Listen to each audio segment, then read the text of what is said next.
Welcome to the Best We Could Be podcast, the space for thought-provoking, fun, and inspiring conversations through millennial voices. I'm your co-host, Eliora. And I'm your co-host, Danielle. We're sharing and learning about what helps us grow in clarity, skills, and relationships. We're finding our way to live the best life we can. And we want you to join us on the journey. So let's get started.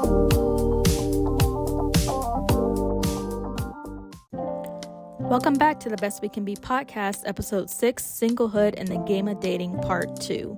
We are starting back where we left off, answering the question with our special guest on who should make the first move in the dating scene. Make sure to listen to part 1 if you missed it, and let's get right back into the episode with part 2. And when it comes to, dating, do you think it makes a difference if the man initiates versus the woman, or you think it doesn't matter at all? Like, who makes the first move to, particularly say, hey, I'm interested in dating? To me, no. Well, it shouldn't matter, but... I know. Culturally, some people will say it matters, but I know to me, it didn't matter. I think on the app I was on, it was maybe lady-centric anyway. You had to also, say yes or something to the person. If they, upped you, thumbs upped you or something, you had to also say thumbs up for it to go through. I never minded being hi, I saw your profile, seemed nice, hi, how you doing? I never thought I reached out, he must be a punk, he must be garbage because he didn't say things first. I don't think it's if I see someone says, oh yeah, we met because she walked up and said hi and now we're together, 10 years later. Nah, I don't think it matters. I'd say traditionally men usually, of course, approach to that point because men don't get approached really much at all. If you do the approaching, at least frog you astronomical amounts, because even compliments, men don't give that many get that many compliments, and so if you just reach out, hey, nice shirt, I like you, and all that stuff, that'll just skyrocket you unimaginably, because it just doesn't happen for us a lot. Yeah, tip to women, if you give a compliment, reach out first. A lot of men are gonna be over the moon to hear just anything. One time I was at the bank and a teller said I had a nice face, and I just thought about it for several weeks. Heard that a lot from guys. Yeah, so I do think it's important. I don't have a problem showing interest, letting you know, giving a compliment or, interacting with you in a way I like you, I like interacting with you. I am apprehensive about being the one to say, hey, would you like to go out on a date? Because I feel I feel with women, we can tend to be quicker to want a relationship. And so when a guy initiates that, to me, it's okay, he really wants this. The fact that he stepped out there to ask. I don't think it's a bad sign. If it is a situation where the woman asks, I don't think that's your relationship is going to fail because it did not happen this way. I don't think that. But for me, I do prefer that.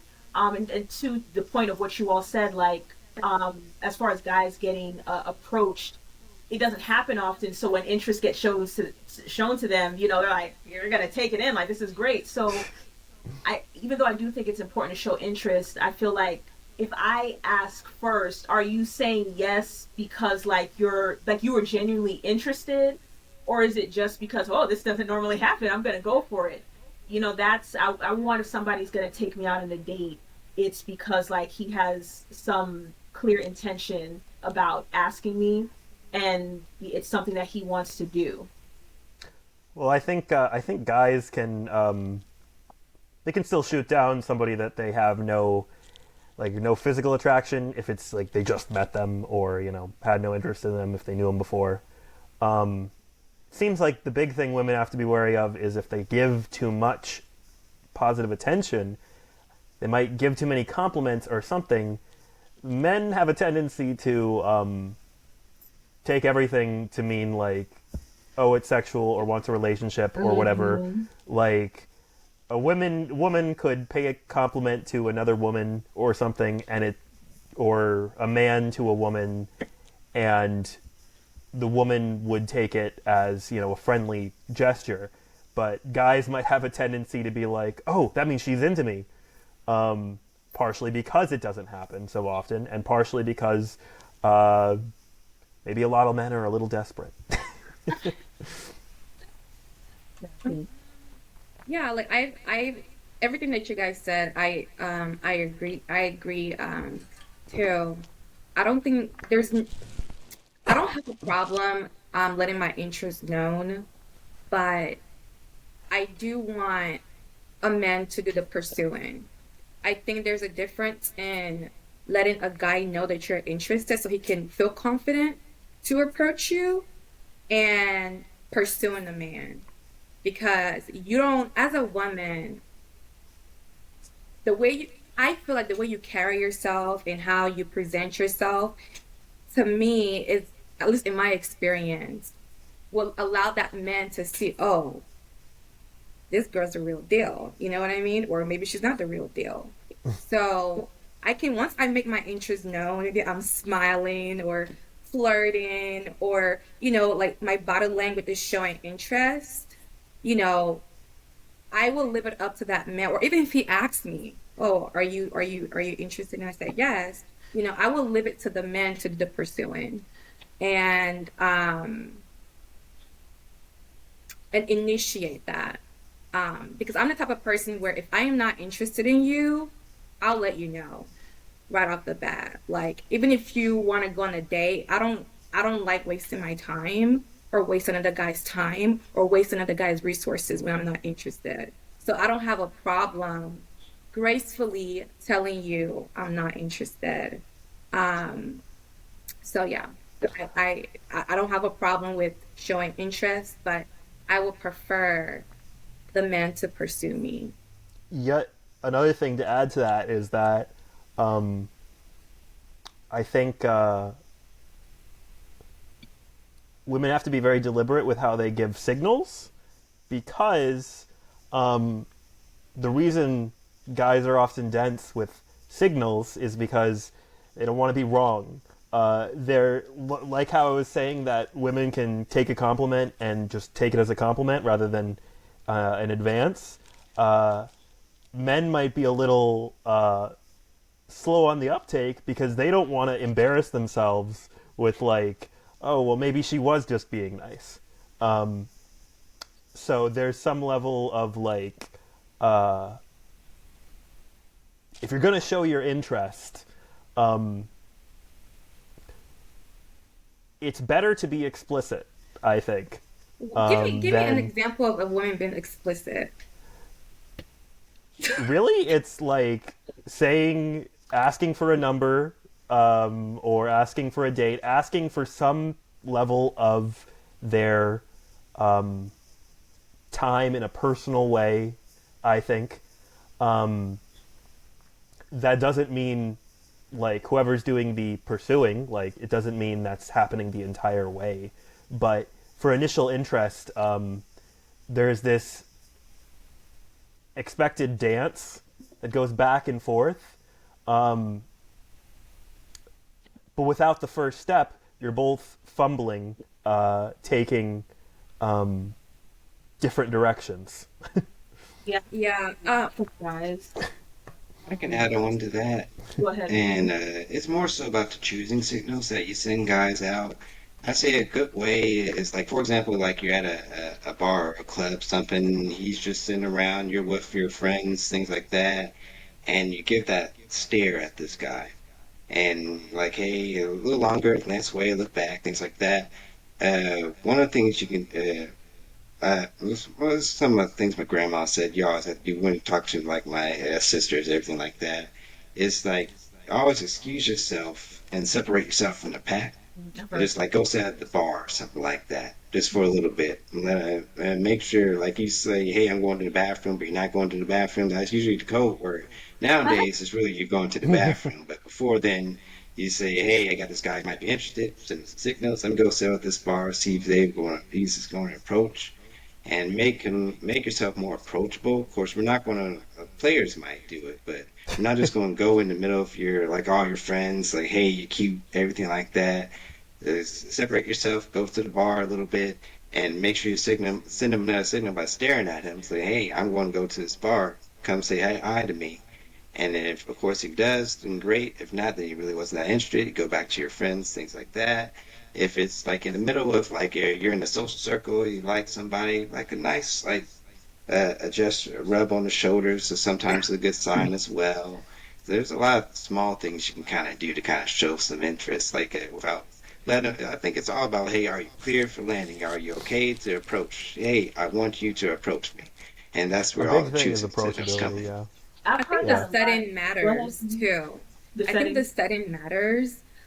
Like for me, like my previous relationship, like we met online. I was the one that actually initiated a phone call because I'm a straightforward woman. The conversation that we were having over the app was it was more expressive. It wasn't a single, liner. It was like a paragraph. I was the one that said, "Hey, can I give you a call after I got off work?" But he did the pursuing after that. So I think that the setting also matters. If we're in a social setting where I don't really, it's my first time meeting you or I'm shy, I'm not gonna come up to you because the rejection for a woman is different, and we don't. A woman getting rejected, we're not used to that. Yeah. So I feel like men, the way you guys are made, you Oh, kind no of one's build used to it. yourself up to that. Personally, it never gets easier. Uh, Mhm. I Yeah, don't I know. think. I just feel like men have more practice than women. Yeah, yeah. Um, so it's a little bit different. I don't know. Yeah, I'd I have say heard that a I lot want to from add that guys. Like, approachability is a oh, go big ahead. thing. Mhm. Approachability really is a big thing. Leaving some door open to make it easy to talk to you. Don't insulate yourself. Yeah, because guys are human too, and I think a lot of women, have this unrealistic view. A man is not impenetrable to feeling embarrassed or, feeling shy. And so it's like you're saying, both of you are saying, Austin and Jeremy, it's important to, I was thinking actually that exact thing, about being clear. I think a lot of times women, like, we don't think about that, especially if you're a woman who's like genuinely, genuinely and generally nice. There needs to be a distinction about how you are like generally nice to people and when you are trying to show somebody that you're interested. And I think that also that plays into self-awareness. Like, you need to know, like, when it comes off like you're flirting or when you're not. Like, that's something you should know about yourself, especially if you want to be in a relationship. Like, that could be a problem if you're not paying attention to that. I think it's important to, man, there was something else I was thinking about as far as that, but the being clear about whether or not you how what the signals that you're sending to a guy is very important. And maybe that's something like to think about. Like, if I was in a situation where, I think maybe we don't intentionally think about that as women, things just come up in the moment. But it probably would be good to think about as a woman, if I'm in a situation where I meet a guy that I like, what like how what are my go-to's to like try and be clear to him. Like, I would like him to ask me out on a date. I would like, for him to want to communicate with me further, and making sure that that's something that's going to show like, hey, I'm available if you want to approach. I think what will be really telling is however the dance works out once interest is made. Once you make it to that first date, after that first date, I think if you don't hear from said person, after a week or so, that kind of tells you, like, okay, there's no interest Yeah. here. They're probably just being nice or whatever it was, and move on after that. I feel like there's definitely a period of, it just depends, I guess, on the dynamic and how the conversation was started, how the relationship dynamic was started. And I think after the first date, you'll see more of the person's intention and why they're taking you out on a first date. And I'm sure throughout that conversation and that time together, you'll have more of a definition of, where your dynamic is going or not going. But I definitely agree with Doyen. I believe that men should do most of the pursuing. Um, I I know dating apps is kind of like wrecked everything, but I think that the man should definitely do majority of the pursuing for sure. Oh, that's something that came up to my mind. It's like that idea of playing hard to get. I feel like, some women still do that, and that's something that we should not. If you like a guy and he is showing like that he's interested, reciprocate that interest when he's, and don't like try to continue to drag it out like, oh, he's showing interest, but I'm going to play like I'm not really interested. No Like, playing games. So like childish. no, if the man is showing interest, like, stop creating this unnecessary confusion about what you want, and respond so he can, feel that confidence. If you want a confident man, it's important to, what are you doing as a woman to help facilitate that confidence coming out of him. So, Yeah. Can I ask a question? yeah. This is for the men. If a woman asks for your number, like, do you guys feel more comfortable pursuing after that, or I would like, definitely say what so. would be like the best case scenario for you guys to like pursue a woman? If they asked for my number, I'd take that as a very clear sign of going ahead. Unless there was some other reason they needed my number, but I'd say, yeah. I mean, whoever doesn't even really matter. Whoever texts first. I think if you ask for the number, that's a good sign.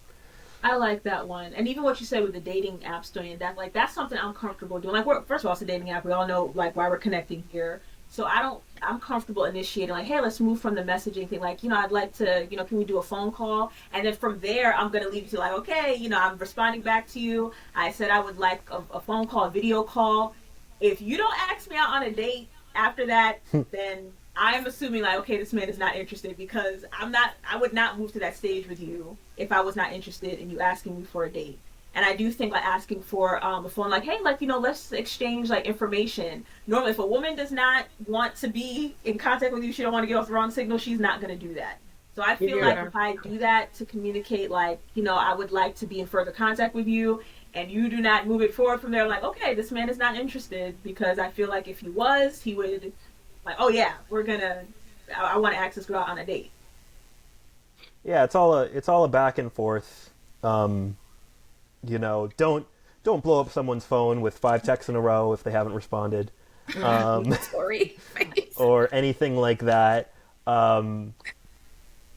And if they're not showing that genuine, really big enthusiasm, like, respect yourself and respect your own time, and don't like try to push something that isn't there. Yeah. Because you're just making it harder for yourself, really. It's not even about bothering them. You're just trying to get something that it's not going to happen, or is unlikely to happen, when you could try somewhere else where someone will really show they want to be around you. Desperation is unattractive. Yeah. It is. Do you think that it matters, okay, when a date is established, when it comes to the first date, do you think that the guy should always offer to pay? If yes or no, what would be your reason? I'm a traditional guy, so I usually always pay, things like that. But typically for most of my dates, I always pay it. But one good sign for me is that if you don't offer to pay nothing, like after 4 or 5 dates or things like that, you haven't done anything for me, you haven't reciprocated anything, then I'm saying, okay, this girl's kind of using me a little bit, just because foodie calls are a real thing for a lot of guys who suffer from it. Just girls just using guy to buy them some food, things like that. So if I'm not seeing no reciprocation in anything after maybe like the 3rd or so date, then okay, I need to go. You're wasting my time now. And Yeah, I agree with all. Jeremy, sorry, I'm sorry, but like, I would say the person who asks the other person on a date should pay, but like, the guy should pay like the first couple dates. Then like, at least the woman would be like, hey, let's at least split it, or I'll get the tip or something like that, or I'll get like something else, whatever. But like, at least asking if they can like split the bill or like take some of it or like, oh yeah, every other date kind of thing. After the first couple dates are established, it was like, okay, I'll take this if you take the next one or whatever it might be. But like, yeah, it's like someone would have like free food in their phone as a guy's name.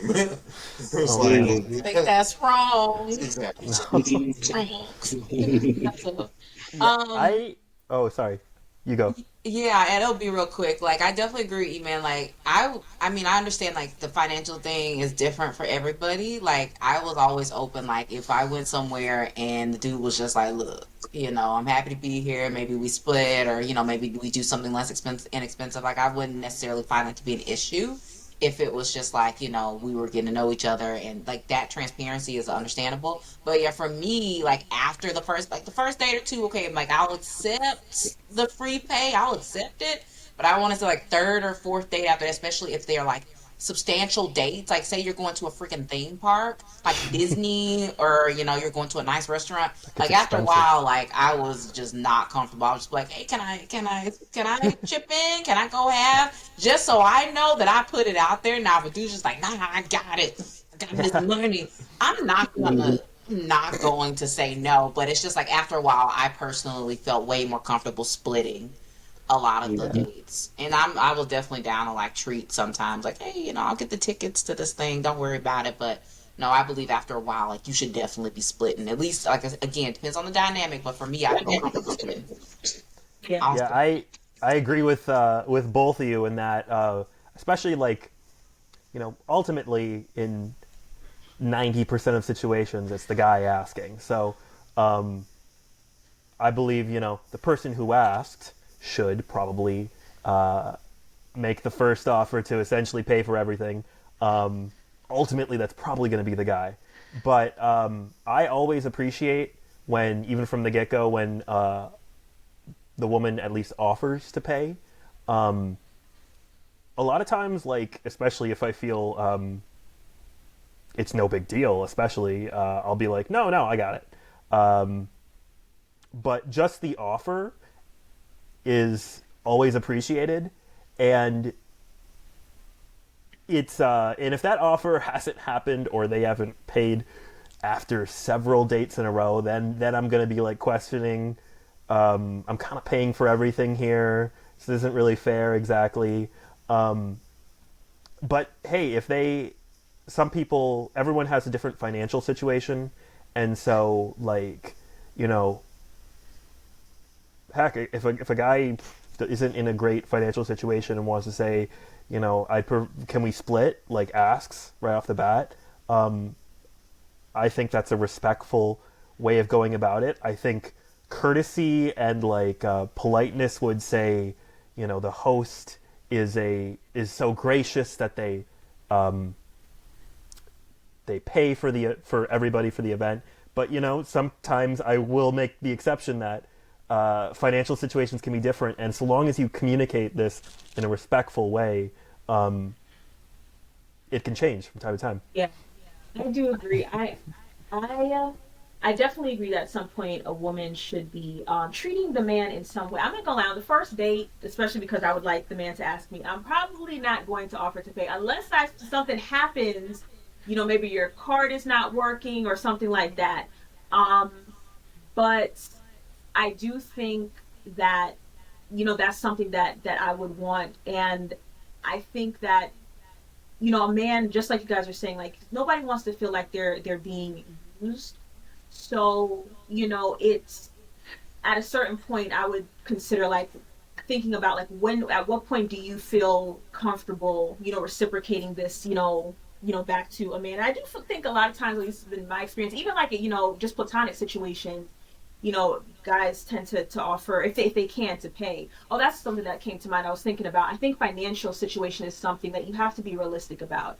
If you're the type of woman like I always want a man to pay, you need to ask yourself like the type of men that you're dating. Is it fair for you to have that expectation of them? If you're dating men that are within this income bracket, Yeah. that is not right for you to be judging them and having this expectation of them. If you want that type of man, then you go after that type of man. And what type of woman are you? how are you presenting yourself to even, attract the type of man that you claim you want those qualities I'd from? say Mm-hmm. it comes off really poorly if you happen to be on a date with a woman who makes more than the man, and they have that expectation. It can kind of feel like, I already have a harder time than you. Yeah. To have that, even if the guy wants to when they're making less, like it can feel kind of weird to be like you're better off than me, but you're still having this expectation because of traditions. Doesn't always feel good. Yeah, there was something I was gonna say in regards to this. Like, I feel like as it shouldn't be so much. I don't mind like having like certain like holding certain traditions, but it should be a priority if you are spending time with somebody, because that's the point of dating. Like, you're trying to find somebody that you like them as a person, and when you like somebody as a person, you develop care about them. You should, just from your own self, like, want to do something nice for them. So maybe if it's not like paying for dates, like, what does this guy like? Gift him with something. Yeah. Treat him to, if it's a date, like, treat him to, an experience that he may want to try. Like, okay, Jeremy, you said like you like skydiving. Like, if and dating a woman with that type of income, and you've been taking her out on dates, I don't think it's wrong for a woman. Like, okay, we've been on like 3-4 dates. I like this guy. Maybe, I don't know, maybe five. I don't know how expensive skydiving is, but something like, he expresses stuff that he'd like to do. Let me treat him to this. Like, I got, these like Tori said, are these tickets for this concert. I know he likes this artist. I definitely think at some point, it should be that a woman contributes in some way to treat a man in the way that he values. So yeah. Yeah. Doesn't have to be paying for dates as long as they're doing something reciprocal. Right. I'm fine with it. I think a lot of people would be. Like I Yeah, said, third date. I always pay for the first, second date, but if I'm not seeing something by that third date, then that's a sign for Some me. kind of reciprocal. And then Right. also as well, when it comes to financial situations, typically if I usually I'm doing the approach and I'm the one doing the date, things like that, I'm also picking the actual date spots. Of course, I'm not going to take you out to a 5-star restaurant on the very first date or anything. So also being okay with doing like the little dates, maybe going out to like not a 5-star restaurant, but a decent restaurant, things like that. Something that's not very expensive. One good sign I know it is foodie call when house go out say, hey, let's go here. Then they say, no, no, let's go here. And it's like a very expensive restaurant, and it's our very first date. I'm like, hold on now, what's going on here? And then that's typically a good sign that hey, you're trying to use me for something else. So being okay, of course, you don't have to go just do a Starbucks, which is okay if you want to do that. But having like a mid-tier restaurant, you're okay with doing that. That's great too. Yeah. I don't know. First dates are sometimes can be awkward. So for me, I like simple things. Like, we don't even have to go to a restaurant. Let's go to the park. You know what I mean? Like, one of the days I've been on, one guy, we went to the park and he like brought like food from home that he made, and we had picnic, like something very simple. I don't need That's anything extravagant because, our first meetup, I'm trying to get to know you. Like, I want to know, do we have, similar values? Do we align? Do we have, similar, morals? Will I be even interested to go on a second date with you? And will you be interested to go on a second date with me? So, like, for me, I want the atmosphere to be relaxed for both of us, where I don't really care about, taking me to expensive dinners on the first date or somewhere expensive. And I also believe that women should treat their men. Men want to feel special too. Like, it's not always about us women. Oh, I want my man to do this and do that. I think it's very, very important. They want to feel special. They want to feel value. It's actually interesting because I remember one day that I went on, the guy, the first 3 dates he paid. And then on our fourth date, he took out his check, he took out his card, like, no, I got that. He was like, what? I was like, yeah, I got that. But like, he was so surprised because like, I'm like, to me, like I want you to know that I can contribute. If you and I pursue something long term, like I can contribute to our relationship. If something happens to you financially, like just know that I have this, you know? And that was what I was trying to show. So yeah, I do believe that, women should treat their significant other because men deserve to be, to feel special and to feel valued. And also, it really balances out the relationship because if your partner feels valued and special, he will want to do more for you, because he feels appreciated. And there's confidence in that relationship. So I think that it goes both ways. It's not always, give, give, give, give, but let us both contribute into this relationship so we can both feel, a sense of importance and value in our relationship. Right. What would you all say, if you could think of quickly, like what's the nicest date that you've been on and the worst date that you've been on? Hmm. I can think. Oh, I can answer this one to kick Oh, it off. perfect. Um, the nicest date that I've been on, the first one that comes to mind was in college, only because it was very out of the box. Um, he decided to take me to this park, and it was like near a lake, and there happened to be like a spoken word going on. So there were these different poets there, artists, and they were doing spoken word near the lake, like close to sunset. And I remember afterwards, we just kind of sat on a bench and we pretty much just talked into the evening, into the night. And I just remember just being so relaxed and, not feeling like I had to put on a facade at all, but being able to fully express myself and fully have a natural conversation. It didn't cost us, anything either. So that's always a plus. But I will say, this gentleman was shorter than me, but I still, gave him a shot anyway. And I was attracted by his personality and everything in between. But that was one of the nicest dates I'd say I'd have because I was so out of the box. Um, Do you have a worst date? I guess like why did I go out with a person? If you don't, that's okay. That's a good. Actually, I can't think of one at the moment, which is Good for you, girl.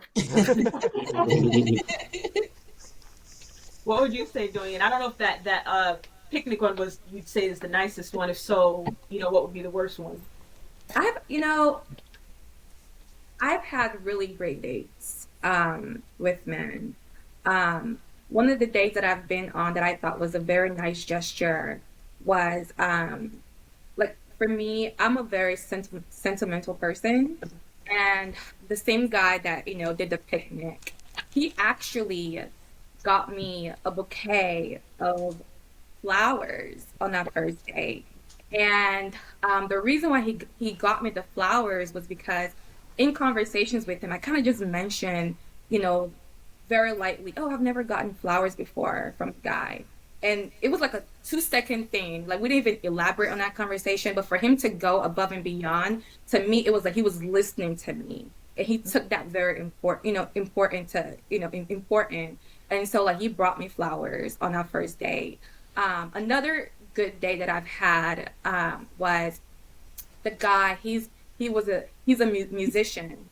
So not a first date, but our second date. Like he invited me to one of his gigs, and he was performing. So I got to see him in his element, in what he values, what he likes, and also he made me feel special because the attention was kind of like on me. He was like, "Oh, I'm with that girl right there," that type of thing. So it was very very nice to feel valued.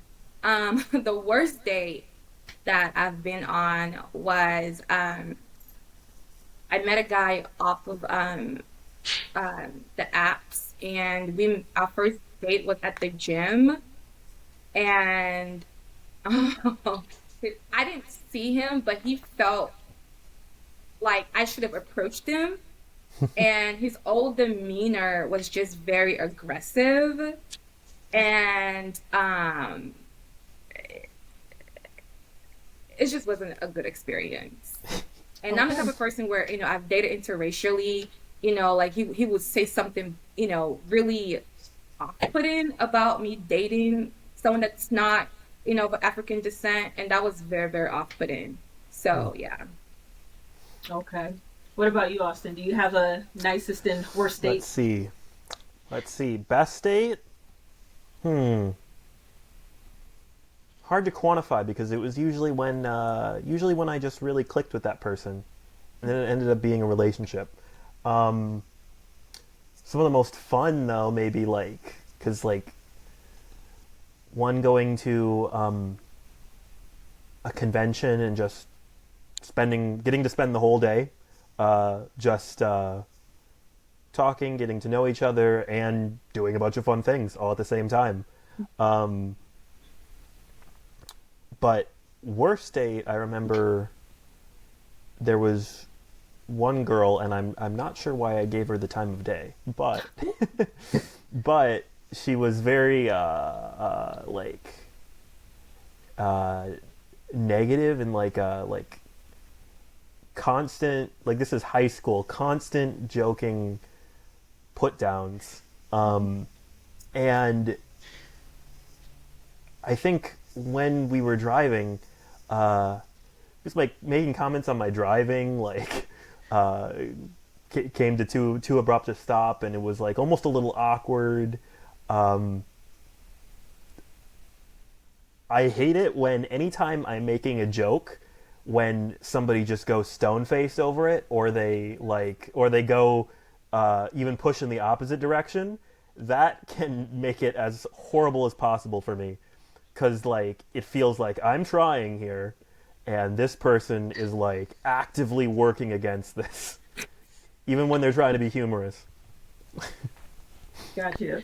And what about you, Jeremy? Do you have a nicest date? However you would rate, like whatever however you would decide that, and the worst date you've been on. I would say one of the nicest, this is actually one of my first dates I really planned back in college.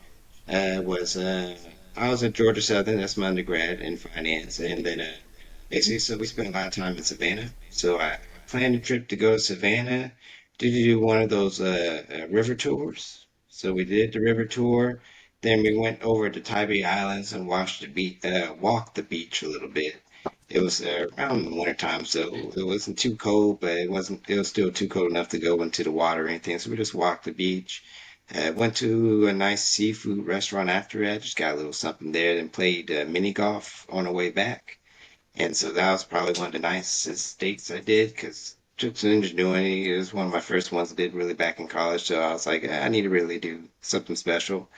The worst date I would say is when, and this one of the reasons why I got off the dating apps was that she showed up to the date hungover and and basically was slurring her words, things like that. And so, okay, I need to leave this date. I need to find a good excuse to get out of this.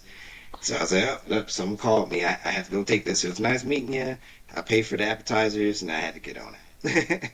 Oh man. I've actually been on a date with someone that was hungover. I try to erase that of my mind. I don't even remember to even. That was one of my worst dates, actually. The new Wow. worst. You want to answer Tori and Emmanuel? Maybe the worst date. Maybe you want to say someone other than each other, if this ever Yeah, happened. I'll go first.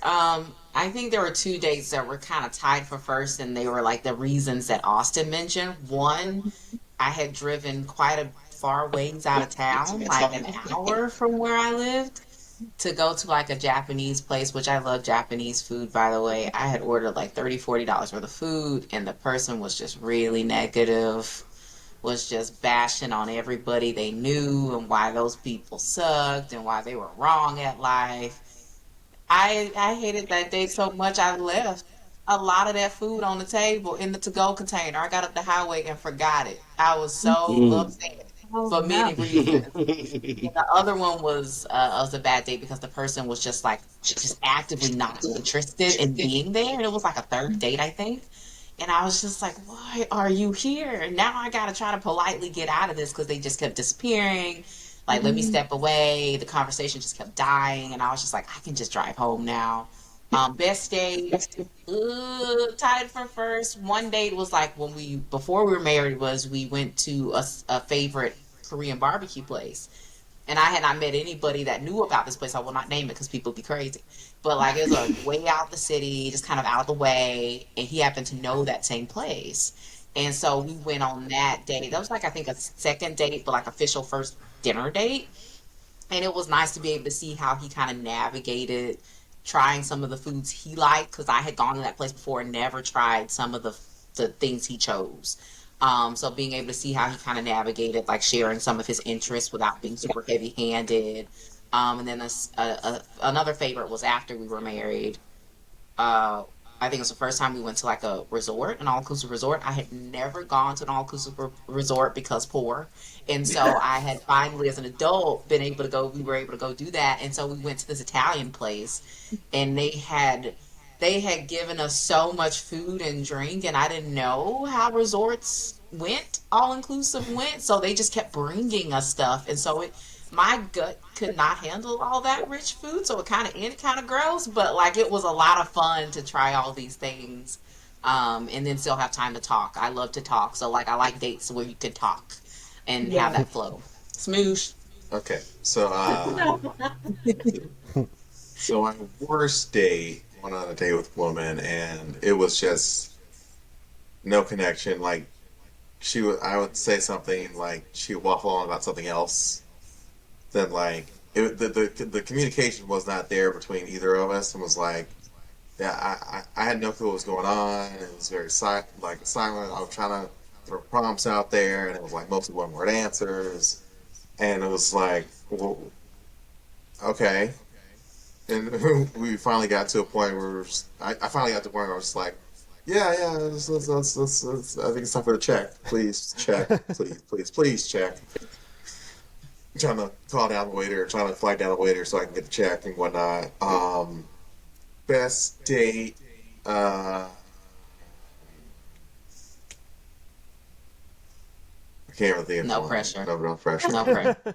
No pressure. Went to a break room one time. One of those like where you can like they have like Break stuff. stuff. Like, You literally break stuff, you Break bash and destroy and cause damage. Yeah. So all that pent up anger and frustration, just take it out on like glasses and stuff like that and whatnot. So that was very fun.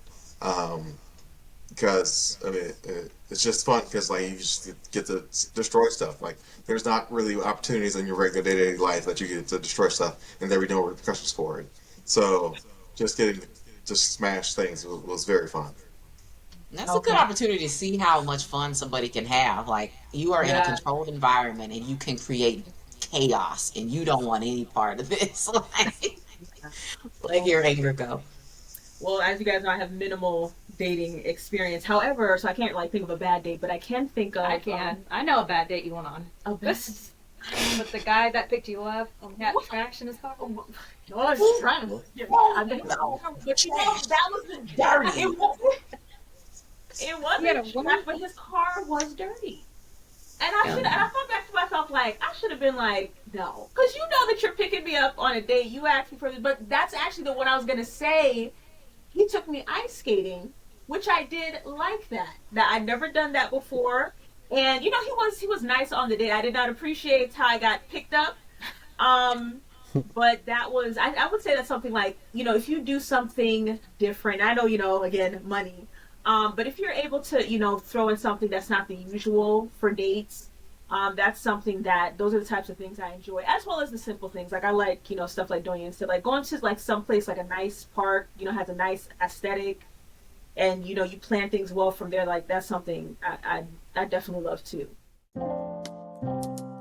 Thanks so much for listening in this far. We're sharing more messages from our segment, My Two Cents, where you let us in on your personal experience and insight, or just show some love for the podcast.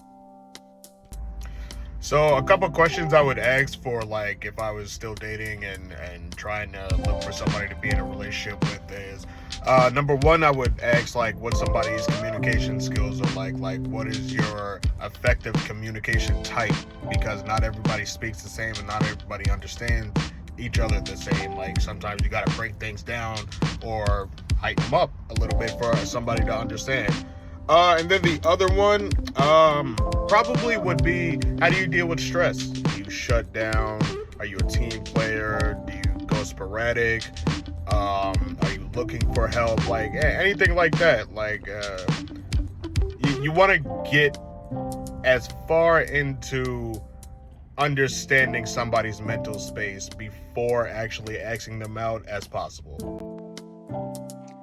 What are the top 3 qualities that I look for in a potential husband? Number 1 would be a follower of Jesus Christ. He doesn't have to be super duper Christian with a cape on his back, but definitely possessing those similar character and morals. How does he treat other people? What are his personal growth standards for trying to become a better person? I think number 2 would be being ambitious and driven. Number 3 would be having a sense of humor. I have dated guys in the past where they really took themselves way too seriously, and they would get, embarrassed and angry at the slightest, chink to their ego. So just being able to laugh at himself is just very important to me as well. Well, to me, at this point, because I'm looking for a long-term relationship and hopefully it can lead to a marriage, so it's very important for me to ask him, what are you looking for right now? Are you looking for a long-term relationship or short-term, or just looking for someone to have fun with? Because I believe it's very important to find someone who's on the same page with me, so we won't waste each other's time in the future or even waste each other's time right now. And another question I'm gonna ask him is, are you a dog person or do you love dogs? Because to me, I'm totally a dog person, and I hope my future partner is also a dog person.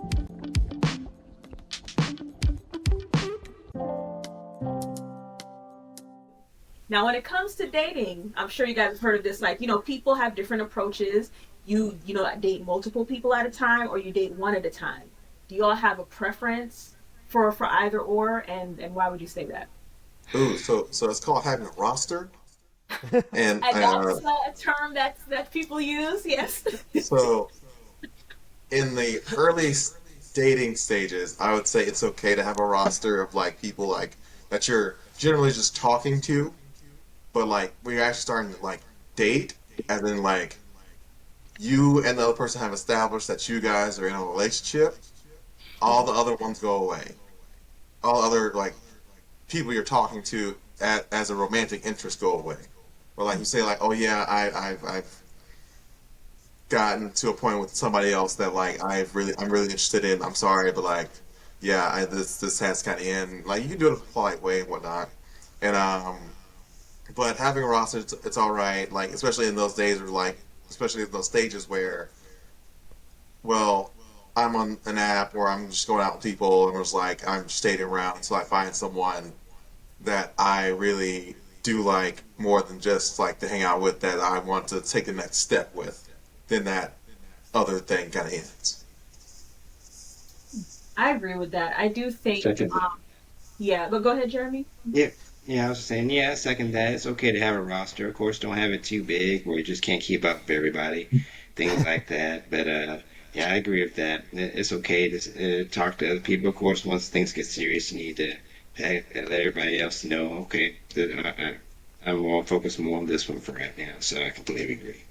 Yeah, because I feel like, especially if you're speaking from the side of a woman, that's another area that I would, like a man to initiate. Like if you want, okay, we're dating and you would like to be exclusive, that is something that I would like, to him to take the lead on, like, hey, I really like you, I like the time that we're spending together. What do you think about us, such and such. Being serious, exclusive.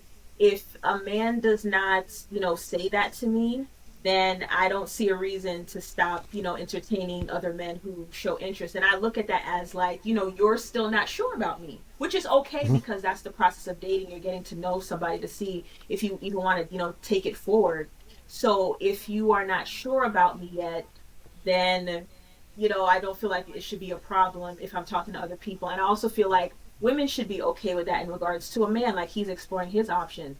I think, where it's become like a negative stereotype, particularly with guys, and now women are wanting to do it more too. I do think that you should somehow indicate to the person that, I mean, I think that's what you should think automatically if you're not in an exclusive relationship, but everybody doesn't date like that.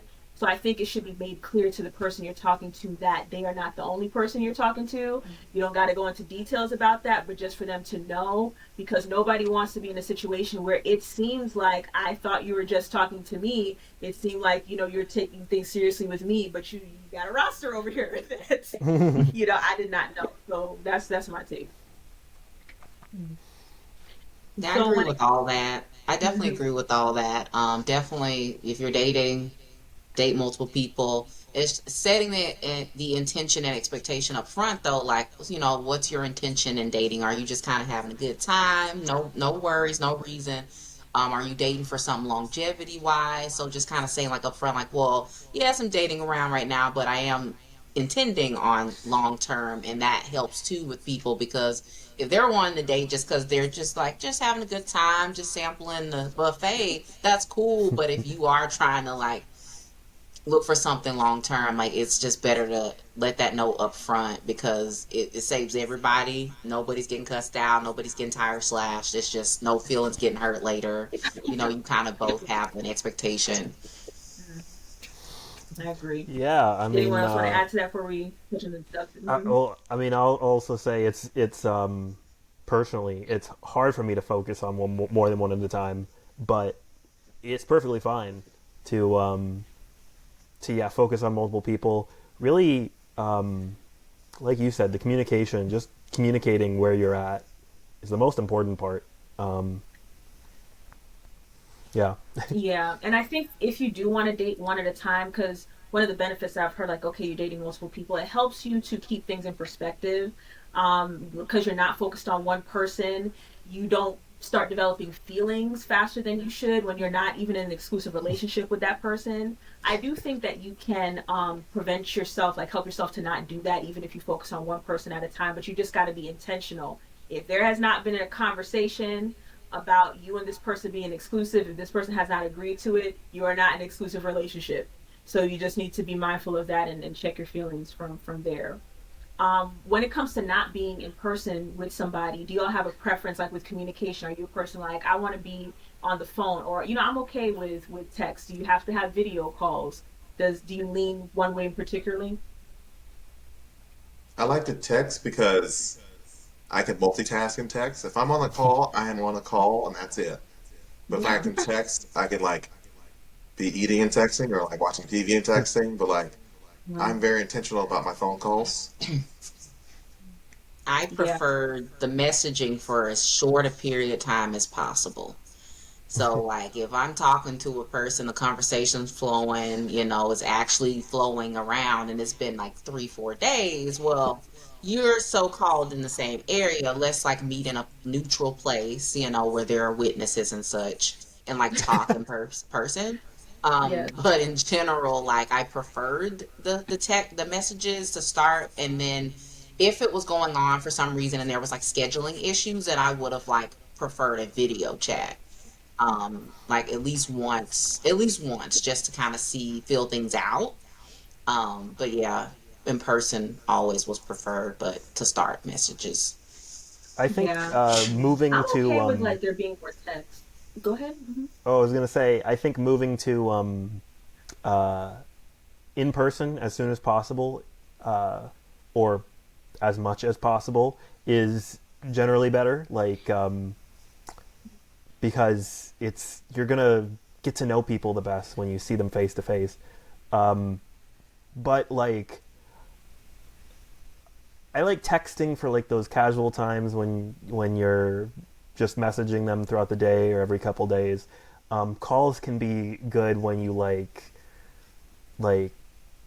maybe you are excited for like another date, but you'd like to have like another really long conversation right now. There's like a deliberateness to calling, that you can have this like in-depth conversation outside the dates. I think setting up video calls, like being intentional after a certain point of maybe texting, as you said, casually back and forth, is good to do. Like if you want to do like a virtual date night, like after the first week of talking to each other, I think that'd be something that doesn't really cost you anything. You know, you're able to stay in the comfort of your own home and you're able to get a vibe of that person virtually before making the effort to meet up in person. So I think a mix of texting and video calls is always good. Yeah, I think so too. I would, before going out on a date, I would like to do a video call with a person. Particularly, let's talk about you're meeting on a dating app, and even after things move along, I think that's good to still have in between in person. I'm okay if there are more texts and calls before in between us being in person, because I'm like Emmanuel, like I feel like I'm always like trying to do something, and I do want to be intentional about phone calls, so those are important. But it is convenient when there's text. Do you all, what was the question I had? When it comes to if you're not kind of not interested in somebody anymore, how what would you say, like how you think you should go about just telling that person that you don't want to continue that with them? So it's Well, not easy, yeah. but ghosting is bad. Yeah. Ghost as a last resort. So yeah, like I had to have a conversation one time, and it's just like let's meet in this neutral, safe place again, um, and have this conversation. Like this is just not right for me. It's not time. And if they don't seem to receive that conversation, and the messages keep coming, then the ghosting will occur after that. Yeah, that's understandable. Yeah, it's best to be direct. I understand. Oh, sorry. I understand if sometimes women, they fear for their safety if a man will snap because they were rejected in some way. So I get that. I tried personally not to take it too personally, but obviously communication's always best. If you can, if it feels like you're gonna get a fine reaction to it. What were you gonna say, Doyin? You were gonna add something. Yeah, I think being direct respectfully is the best way to go. I personally do not feel comfortable rejecting a guy in person. But a phone call, so they can hear my tone of voice. They can, hear, they can understand that, hey, I'm, being serious about this. I'm not just saying this because I'm trying to play hard to get. Like, my assertiveness is there, but at the same time, like being gracious and respectful, to them as that let them down easy. Because rejection is hard, and whether you're a man or a woman, nobody wants to be rejected. But also, if they're a great guy, but they're just not the person for me, like let them know, hey, I think you're a great guy. I just think that there are certain values that does not align, for both of us. Just try to be,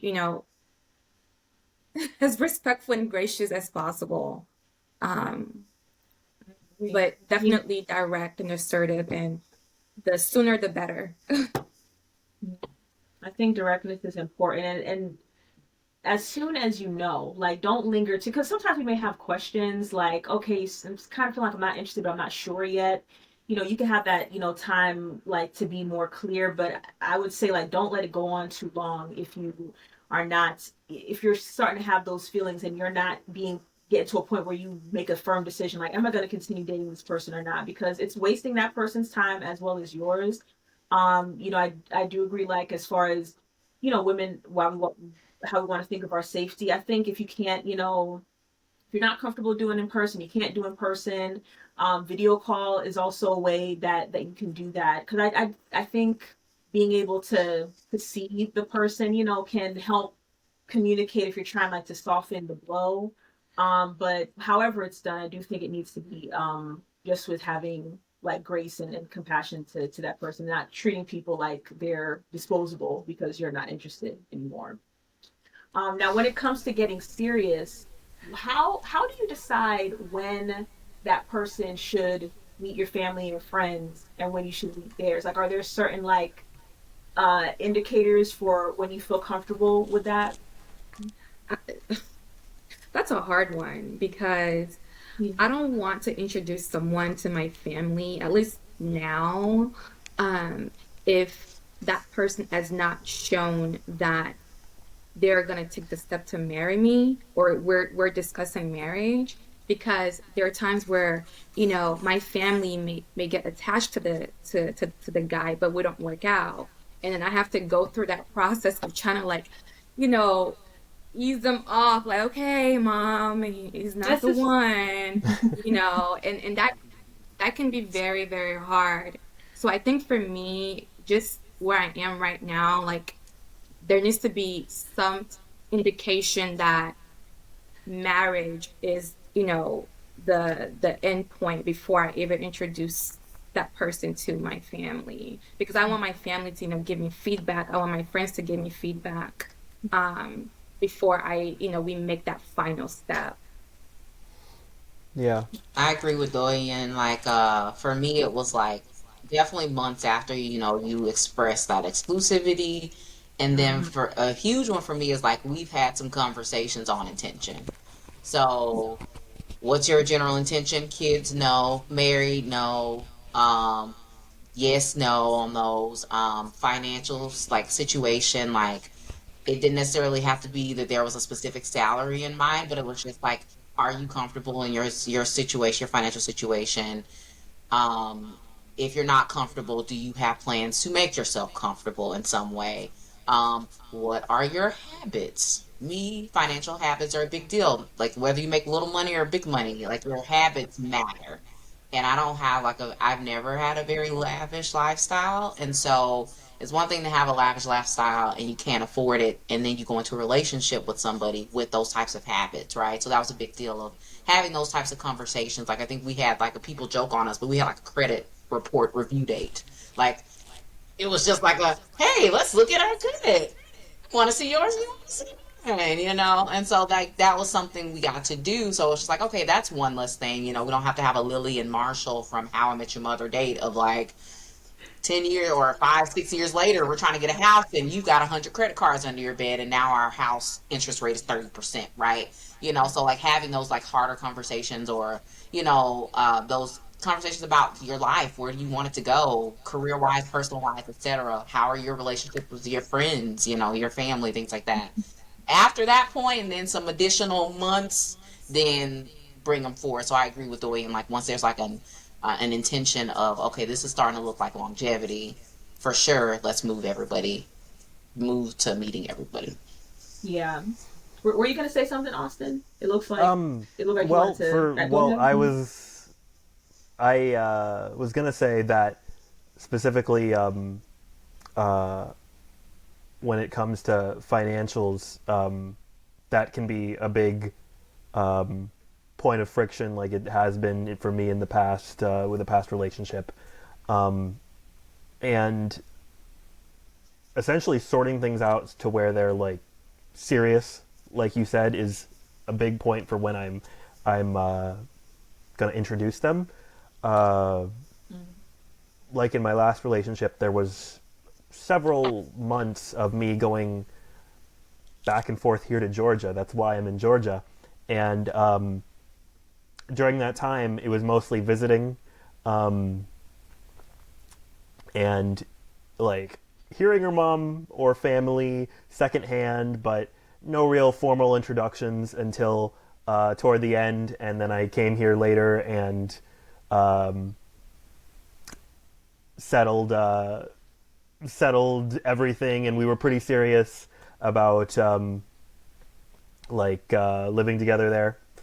And like on my side, like personally, I don't have big boundaries on when they meet my family, specifically because for me it's just me and my mom in terms of immediate family that they'll meet. And my mom wants to be friends with everybody, wants to be friends with every one of my exes, even after I break up with them. So, there's no big barrier there for me. Yeah, I do. You guys brought up a good point, making a distinction like when they can meet friends and when they can meet family. I don't know, like for myself, like well, I definitely would have to feel like a comfortable, like I could see this is going in a direction where it could be serious, like it could genuinely be serious. And we don't have to be at that stage yet before you meet my friends, because I do want input from the people in my life that I care about. It's like trying to find that balance. I want their input before things get too far along, but at the same time, you know, especially if I'm gonna date multiple people, I don't want to be bringing like different people around them, you know, like every 5 seconds, like, all right, girl, like you gotta, you know. So that's something I'd have to figure out more like when is that. And I would say as far as meeting my family, yeah, that would have to it would have to be established like we are in talks, like we see this going towards marriage. Not saying you know a proposal has happened, but we have gotten to know each other to you know such an extent that you know we want to be exclusive, and we really see like okay, this is something that is a strong possibility here. So what, oh, is somebody else going to say something or okay. So do you I'm curious when it comes to the men, because this is you know something that comes up on women's end, like when they want marriage. Do you think if a guy is in a good place of maturity and he's interested in being married, how long do you think it tends to take a man to know if if the person that he's dating is the person that he wants to marry? Hmm. That's a good It question. varies Yeah. case by case, person by person. I mean, how comfortable you feel with the person, and how, I mean, go back to your last question, like, how, have they met your family and whatnot? Have they met your friends? Some people are just like, they don't live near their family and friends, so it's actually a thing of like, oh yeah, you gotta meet these people first. And the input of their family and friends in their relationship, if there is any input that they value in the relationship. So I mean, for us, it was like what 2 years, well, a little over 2 years before I proposed and whatnot. I mean, family functions, go out with friends, stuff like that. But just the comfortability, it has to be there, and like knowing them, like, yeah, this is it right here. This is it. Do you think that you so like about 2 years in like you proposed, did you know before then and then you know did it take up to 2 years for you to know like I do want to marry Tori, or did you know like at a certain point earlier and then you know it just took time for other things to happen before a So I knew proposal? earlier, Okay. and I got in the ring and everything, but we got engaged and married during COVID, so I was like, I don't want to be a COVID thing. I didn't know how long Yeah. COVID was gonna last or anything like Hmm. that. So like I mean I knew, but I didn't know like when Hmm. or like where or like how I want to do this or anything like that. But like that just happened to be our timeline. Other people, my parents got engaged after like 2 months and they're still together, and it's like we don't take me and my siblings don't take dating advice from them because we're like, you guys got engaged after 2 months or whatever. But I had a teacher who got married in 4 months, and the whole class was like, "What? Unbelievable!"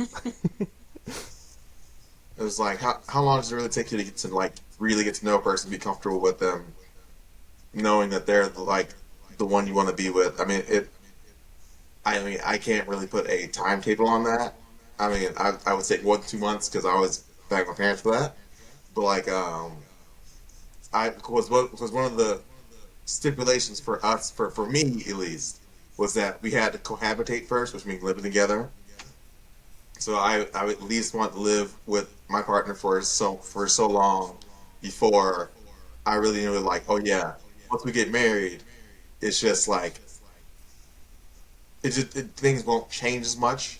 We'll just have the Hmm. title, but like yeah, we can cohabitate, we can live together, we can stay together. We've hashed out how we handle like arguments and disagreements and whatnot. Because at the end of the day, you have to go to bed with that person. So like, how do we handle all that? And once we get past a certain amount of time or whatever it may be, like that's when I really know. It's like, yeah, we're to a point where once we get married, nothing's changing because it's just like we're married now.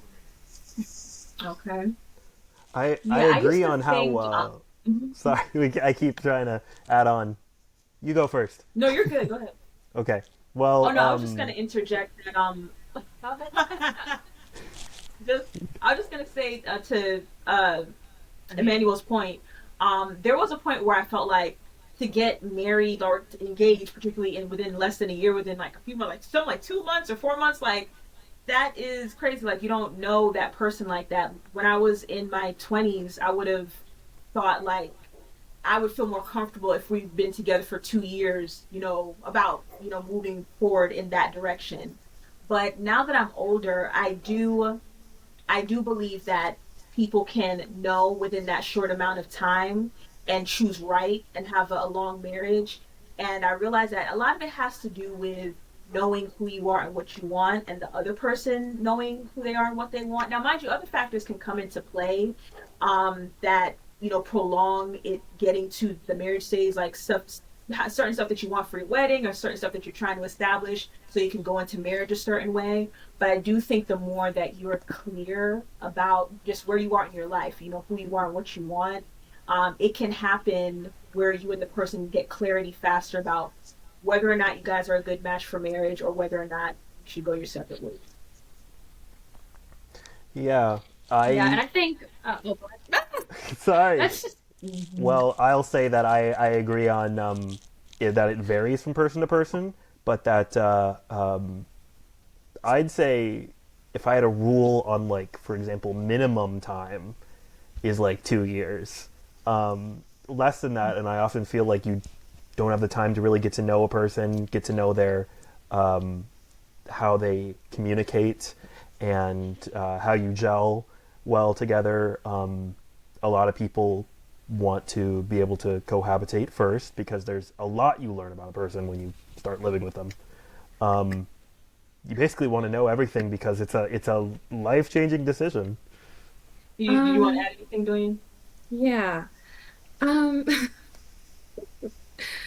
okay, so again, I'm not a guy, but as a woman, I think that if you come into a relationship where you've worked on yourself, you know what you want, you know who you are, you know what you're looking for. 6 months is a long time to get to know someone if both of you are intentional and not playing games. I think that if you actually take the dating serious, where you actually go on a date, you ask the right questions about finances, about religion, morals, values, family. How many kids do you want to have? Things that are important, to both of you, and you do things together, so you can see how they, you know, um, carry themselves in certain, atmosphere or situation. Like, 6 months is a good amount of time to know if this is someone you can see yourself with in marriage. And I would say maybe like a year or so, because you want to experience that person in all seasons. Like what is their temperament like? In the winter when it's cold, or in the summer, or like you wanna see their character behavior in a full season before decide to marry them. So I say, 6 months, you should know if that person is someone you want to marry, because I'm not in the business of wasting my time. I'm in my 30s. I don't have time to waste, y'all. So um, 6 months, I should know if you're going to be the one for me that I want to marry. And then within a year, I kind of want to, watch you watch me, and I'm gonna show up as my full person. Like, I want you to see me at my worst, and I want to be able to see you at your worst, because I want to know if this is something that I can, put up with or tolerate in certain situations. So I'm not gonna bring a representative. I'm gonna show my authentic self, and I will want the person that I am intentionally dating to bring their authentic self, because I date with intention, and that is what I expect with someone that I'm gonna be with, to date me with intention. Yeah. And also, like, for me being a Christian, um, you know, have you prayed to God regarding me? Have you gone to God regarding, hey, God, please let me know if she's the one for me. Because I'm going to be doing that. I'm going to be praying to God, like, God, give me a sign, you know, if this guy is the right person for me, because I don't want to make a wrong decision. Especially when you're trying to break like different generational curses from your family. Like marriage to me is very, very important. It's one of the hardest and biggest decision you can make in your lifetime. And so, yeah, I think within a year we should be planning our wedding. So, I agree. Yeah, I think the key thing that you said, Doyen, is asking the right questions. If you ask the right questions, like when you're dealing with a job interview, you're trying to find a house, like, right, you don't, those are things that you normally don't want to take too long to be able to come to a decision, right? And you base being able to do that effectively on asking the right questions. So same thing in a relationship. If you want to be, if you don't want to be prolonging time more than is necessary, it's important for you to pinpoint what are the questions that you need to ask to make you feel comfortable to know this person in a certain way. Questions that they should be asking you. I think that's a big thing that influences the time. There was something else that you said, doing in that, oh man, I can't remember. It's slipping my mind, but I do think that intentionality it helps a lot with, and if something, other factors, because some people, I've known couples, like they knew within like a year that they wanted to get married, but I, I think what I've often come across is like, the plans for the wedding, like, you want to be able to celebrate a certain way, financial stability in a certain way, so it may take up to a certain amount of time. That's okay because you've already been clear about like the goal that you're trying to reach. Oh, that was the point I was going to make. You don't want to rush. You definitely don't want to rush, but I think the sooner that you can help yourself know, the better, because I think it's harder to recover from a relationship, a dating experience not working out, the longer that you have been tied to that person.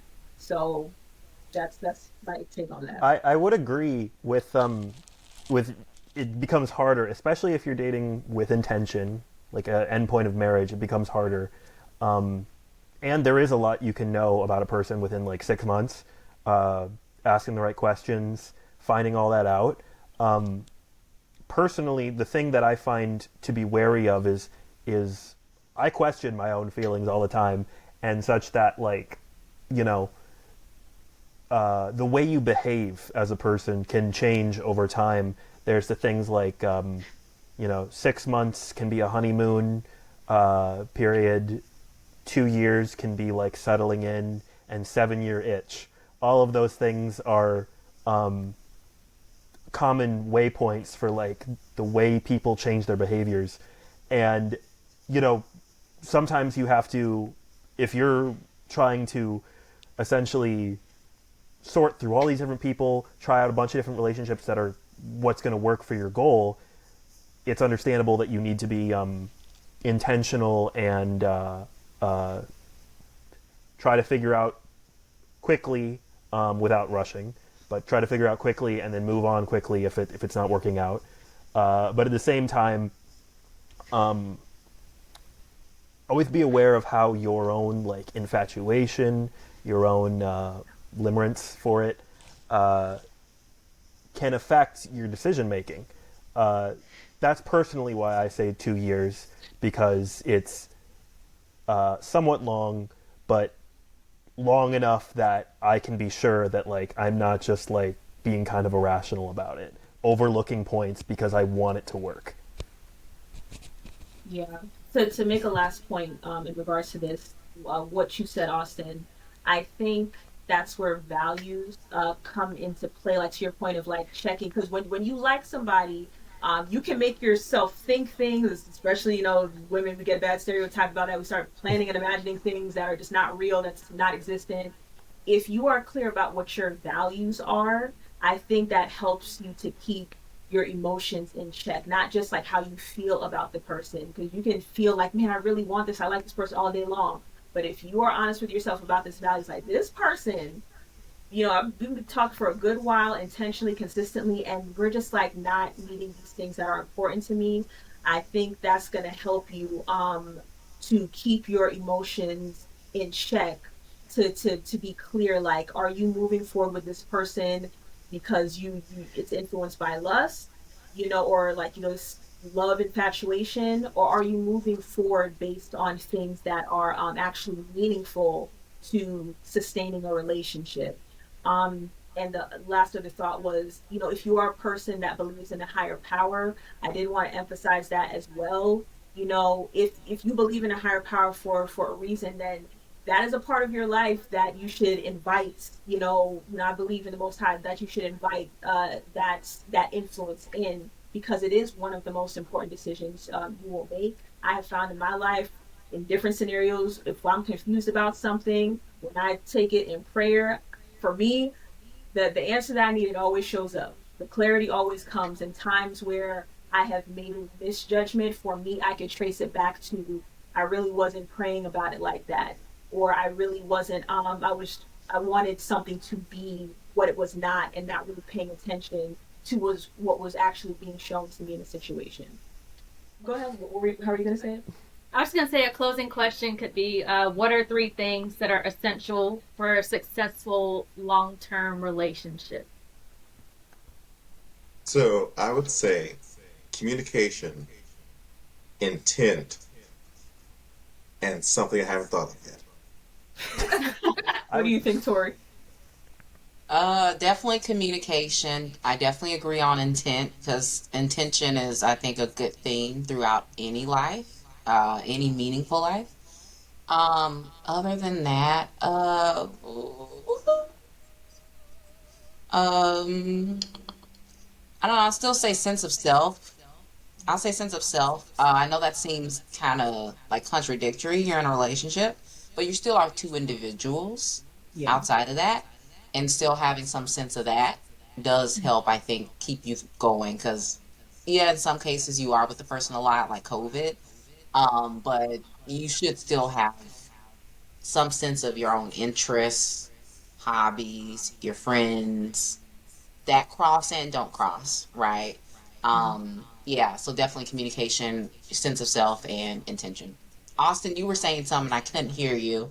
Oh, I made a joke. Communication, communication, communication. Need all 3.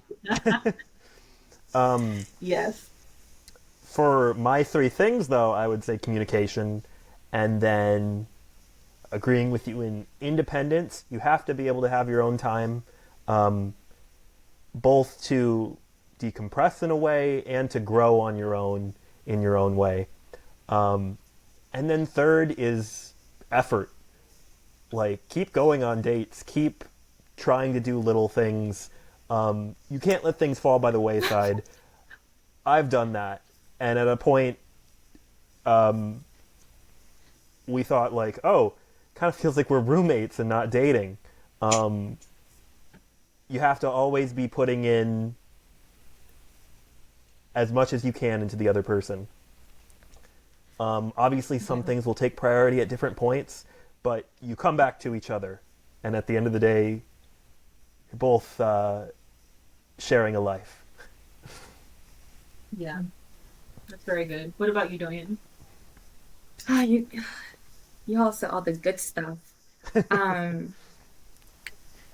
I think understanding kind of, goes hand in hand with communication, because if you can communicate all as long as you want, but if that person's not understanding what you're communicating, there's still going to be some type of barrier.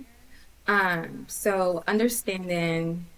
The second one would be patience is important, I believe. Because you need to have patience for your partner and for yourself, for both of you to grow and evolve together. You might be evolving faster than your partner at some point in the relationship, so you have to have patience and communicate, and give them an opportunity to kind of catch up to you, and also religious and spiritual alignment. For me, I think it's important. I mean, that's number one for me, actually. So those three things are important.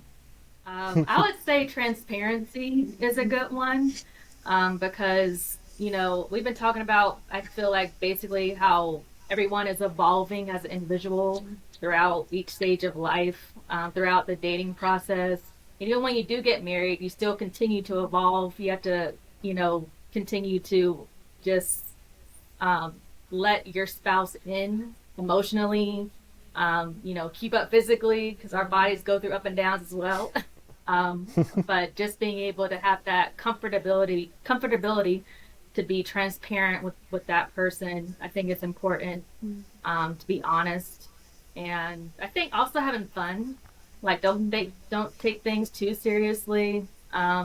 Like being intentional at planning dates with each other, whether that's going to play mini golf or going for a bike ride, just doing things to kind of get yourself out of the house. I think it's important because that helps with quality time. And the third thing I would say, is self assurance.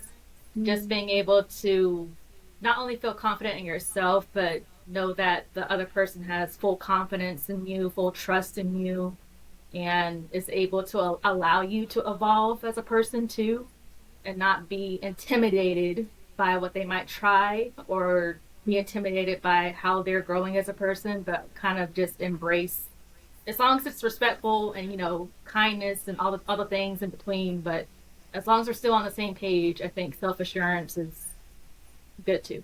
Yeah. What about My three, even though it's been said by them, because I'm a communicator, communication is really, really important to me. That to me is where everything starts. If we are not expressing, what we're feeling, if I'm not hearing from you, you're not hearing from me, like we cannot resolve anything. I've seen, relationships, and maybe we've all seen that, where you could tell in the marriage, like there are underlying things, that are not being said. Like these people do not feel comfortable having honest conversation with each other. I grew up in a household where, even though we had a lot of tumultuous experiences with this, where we were expressive. Like if we were upset about something, if we didn't like something, you were going to hear about it. And I think, some people can be intimidated by that, especially if they come from a household where things are not talked about. And I don't think it should be done in an aggressive way, but you need to find a way to do it in a healthy way, because that's how you're going to heal your relationship. It's feeling like your partner is a safe space to communicate with, even if you guys don't always agree on everything. Another thing, you kind of touched on this, Danny. I was thinking that in particular, like playfulness. Like I like to have fun. I think that's what helps to keep a relationship fresh. It keeps your partner interesting in your eyes when you guys are able to joke with each other. When you're able to have inside jokes, like you don't lose your sense of inner child in a relationship. I think that's so important. And the last thing that I would say a shared vision. You should know, what are you trying to get out of this life? What do you feel like you're here to do, to contribute? It's very different for everybody. And I think a key to a long lasting relationship and marriage is, do you two have a compatible vision? Because that's how you're going to be able to pour into each other and feed into each other, and to create a life that fulfills you.